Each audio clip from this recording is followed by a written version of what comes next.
and a resident of Winter Park. Charles is telling a story from his childhood. It's titled The Wonder Years. Let's welcome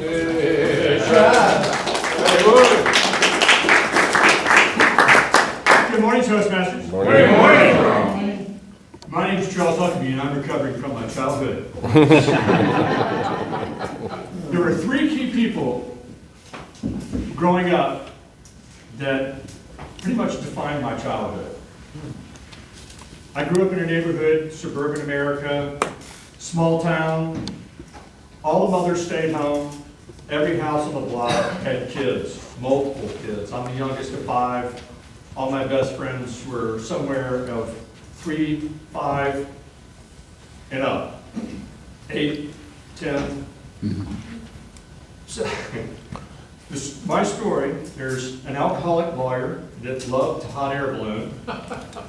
There's a doctor that owned a biplane, and another alcoholic geologist who won an orange grove and for $35,000 in a poker game. 120-acre orange grove. There's our playground. So the lawyer, the hot air balloon lawyer, he lived down the street, and all the kids would be hanging out at our house, my house, and he would drive down the street with his hot air balloon in his Suburban, and he would honk the horn and point his finger at us, and we'd all get on our bicycles and go down to the field where he would launch his balloon. And he would take kids in the neighborhood up in his balloon. And he would take, he had friends with him. He often had people that he worked with. And he was always drinking. So we would kind of wait in line. We would help him launch his balloon, fill the balloon up with hot air, pull it off the trailer, and then he would pick a few kids out of the crowd. There would probably be 10 of us waiting there because we helped him launch it for him to pick us.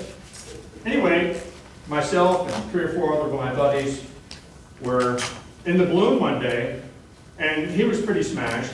That was his normal state of affairs. And we're all looking at these high-tension power lines that are about 100 yards that way, and he's looking this way. And we're just floating along at eye level with these power lines. These are the kind that, that go to the power plant. These aren't like regular suburban lines.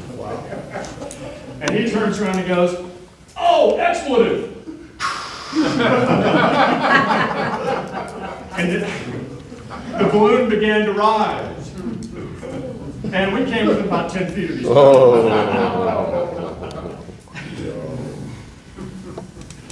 He was the coolest guy. He just passed away a couple years ago at the age of 94. And this guy was embalmed, man. I mean, 90 proof. He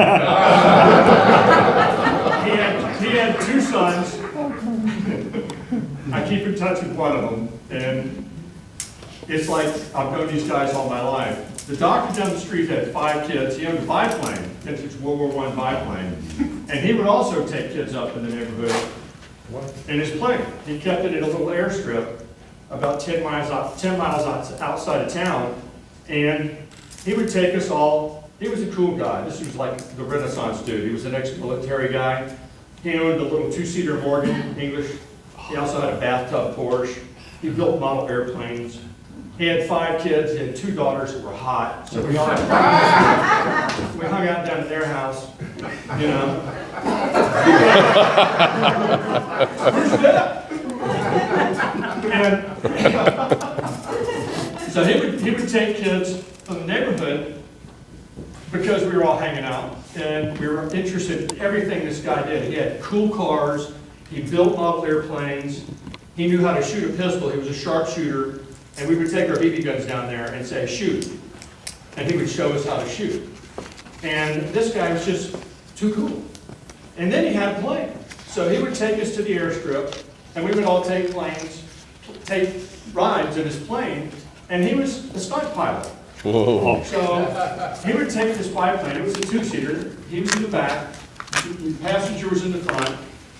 And he would take us up and do all kinds of stunts. Barrel rolls. He would go up and then kill it and then just go down to the ground. And, you would have to clean your Fruit of the Loops out when you got back to the ground.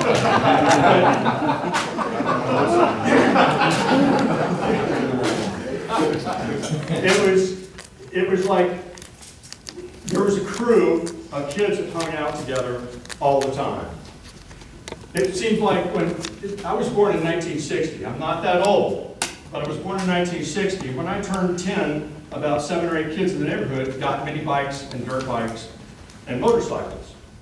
I had a paper route, I mowed yards, I bought my own, you know, my mother hated it.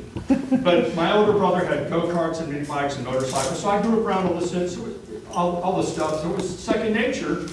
So I got one, and it was just, it's normal, it's too good. And so anyway, excuse me, I'm sculpting. The doctor with the biplane, he would take us on rides, entertain us. All these guys had time, and they watched the kids in the neighborhood. There was a lot of mischief going on. Everybody was very respectful. Yes, sir, no, sir, yes, ma'am, no, ma'am. And we stayed out of trouble, legal trouble. We just never got caught. The other guy down the end of my street was a character. This guy was a geologist with the phosphate mines. And he drank all the time. He loved to tell the story about winning his 120-acre orange grove, which had some great fishing lakes on it, by the way. And in a poker game, when he wagered $35,000. And he would rum on about his poker game in Legendary.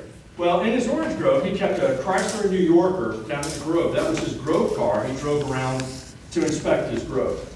Well, when he would over imbibe and pass out in the little house there at the orange grove, me and my buddies would take the New Yorker out for a spin.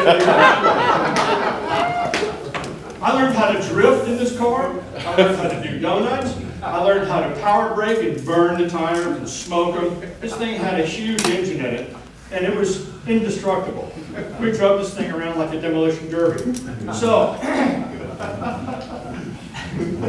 today as an adult child, I have 3 daughters, 3 beautiful daughters, and they are sane and all college educated. Thank you very much.